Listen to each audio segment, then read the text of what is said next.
My name is Ryan Cleary. I'm your Member of Parliament for St. John South Mount Pearl, and this is your weekly video blog update. I begin this week with the issue of night flights, the reinstatement of night flights, helicopter night flights to the offshore. I gave a 1-minute statement in the House of Commons on Tuesday, and the statement pretty well speaks for itself. Let's play that now. The Honourable Member for St. John South Mount Pearl. Mr. Speaker, there's a debate taking place in Newfoundland and Labrador over whether to resume helicopter night flights to offshore oil platforms on the Grand Banks. The Wells inquiry into the March 2009 crash of Cougar Flight 491, which killed 17 workers, recommended that night flights be suspended until all risks are mitigated to an acceptable level. The offshore oil companies have just delivered a report that recommended a resumption of night flights, but that report says there's still a definite higher risk at night than during the day. Workers on offshore oil platforms say that risk is too high. Their families say that risk is too high. The most important recommendation of the Wells inquiry was for an independent safety regulator for the offshore oil industry. An independent safety regulator, not the oil companies themselves, would be the best judge of justifiable risk. Once again, the Conservative government is failing to protect workers at sea.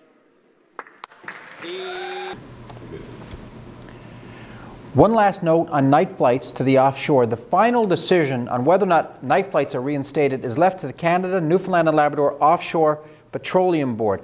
As it happens, one of the appointees to the C-NLOPB is a man by the name of Reginald Bowers, who was Peter Penashue's campaign manager during the last federal election. Penashue is in all kinds of trouble up here this week in the House of Commons and at home in Newfoundland and Labrador over his election overspending, and that's been big talk in the House of Commons. He's been absolutely hammered. Of course, he hasn't been in the House of Commons to be hammered, but he has been hammered in the media, no doubt.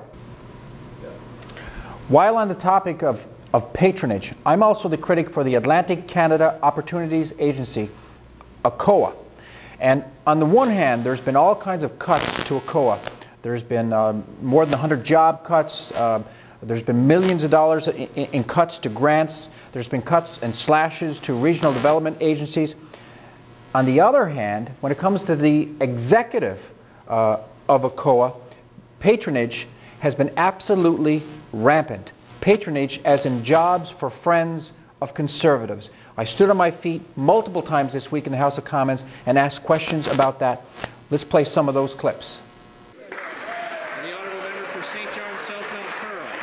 Mr. Speaker, the Atlantic Canada Opportunities Agency has felt the cut of the Conservative knife. Over 100 jobs eliminated, millions in grants slashed, regional development agencies starved. But Conservative patronage appointee Kevin McAdam still has his job, even while he spends years doing French, collecting a salary and living expenses from Canadian taxpayers. Mr. Speaker, the Public Service Commission ruled that this poor patronage broke the rules. So why is the Defence Minister's former aide still drawing a salary and living expenses from Canadian taxpayers? The Honourable Prime Secretary to the Minister of International Trade. The Honourable Member for St. John South Mount Pearl. This government's priority is to flood our TVs with government propaganda, spending tens of millions of dollars on ads, but cutting funding for Atlantic economic development. Mr. Speaker, no one believes there was no political interference. No one believes Kevin McAdam would have gotten his patronage post if he hadn't been a buddy of the Defence Minister. This Conservative government's defence comes from McAdam's court filings, hardly an objective source. Mr. Speaker, if they claim to have nothing to hide, will they now release the full report of the Public Service Commission?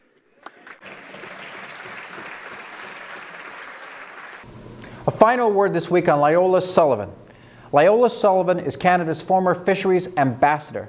Sullivan was found guilty this week by Canada's Ethics Commissioner of conflict of interest. After he left the position of fisheries ambassador, Sullivan went into the family fish business, Ocean Choice International. Instead of waiting for a 1-year cooling off period, he went into the family business and he was found guilty of a conflict of interest. Now, this is the same Ocean Choice International that is now trying to ship off 75% of its yellowtail quota to China. unprocessed fish, Newfoundland and Labrador fish, to China for processing. Now, Sullivan traveled all over the world as fisheries ambassador, made all kinds of contacts, and now, presumably, he's using those contacts in the private fish business. Not good enough. Good God be